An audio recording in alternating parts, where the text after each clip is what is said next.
সবজিতে স্বস্তি ফিরলেও বেড়েছে মুরগির দাম। পবিত্র রমজান মাসের শুরুতে রাজধানীর কাঁচা বাজারে সবজির আকাশচুম্বী দাম নিয়ে সাধারণ ক্রেতাদের মধ্যে ব্যাপক হাহাকার দেখা দিলেও বর্তমানে সেই পরিস্থিতির কিছুটা উন্নতি হয়েছে। সরবরাহ বৃদ্ধির ফলে অধিকাংশ সবজির দাম এখন সাধারণ মানুষের ক্রয় ক্ষমতার মধ্যে চলে এসেছে। তবে সবজির বাজারে স্বস্তি মিললেও নতুন করে অস্বস্তি তৈরি করেছে ব্রয়লার মুরগির অস্বাভাবিক মূল্যবৃদ্ধি। মাত্র এক সপ্তাহের ব্যবধানে রাজধানীর খুচরা বাজারে ব্রয়লার মুরগির দাম কেজি প্রায় ৫০ থেকে ৬০ টাকা পর্যন্ত বেড়ে গেছে।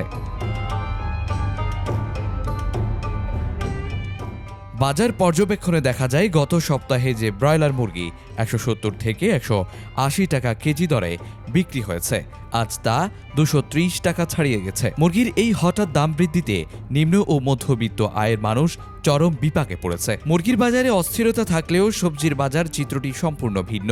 রমজানের প্রথম দিনে যে লেবু হালি প্রতি ১০০ থেকে ১৫০ টাকায় বিক্রি হয়েছিল, তা বর্তমানে ৪০ থেকে ৮০ টাকায় নেমে এসেছে।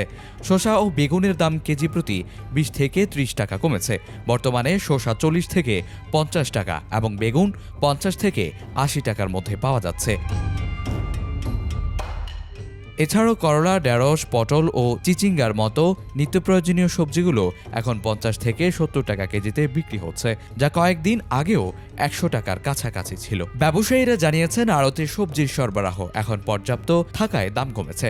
খুচরা বাজারে কাঁচা পেঁপে ৩০ থেকে ৪০ টাকা, মিষ্টি কুমড়ো ৪০ টাকা এবং আলু ২০ টাকা কেজি দরে বিক্রি হচ্ছে। লাউয়ের দামও আকার ভেদ ৪০ থেকে ৭০ টাকার মধ্যে সীমাবদ্ধ রয়েছে। সরবরাহ পরিস্থিতি এমন থাকলে রমজানের বাকি দিনগুলোতে সবজির দাম স্থিতিশীল থাকবে বলে আশা করছেন বিক্রেতারা। তবে মাছের বাজারে এখন চড়া ভাব বজায় রয়েছে। বিশেষ করে চাষের পাঙ্গাস মাছ ১৮০ থেকে ২২০ টাকা এবং রুই ৩৫০ থেকে ৪৫০ টাকায় বিক্রি হচ্ছে। সাধারণ ক্রেতাদের মতে, সবজির দাম কমলেও মুরগির সিন্ডিকেট ভাঙতে না পারলে রমজানে আমিষের চাহিদা মেটানো কঠিন হয়ে পড়বে। হঠাৎ করে মুরগির দাম এভাবে বেড়ে যাওয়ায় পেছনে কোনো অসাধু চক্রের কারসাজি আছে কিনা তা খতিয়ে দেখতে ভোক্তা অধিকার সংরক্ষণ অধিদপ্তর সহ সংশ্লিষ্ট সরকারি সংস্থাগুলোর কঠোর নজরদারি দাবি করছেন তারা।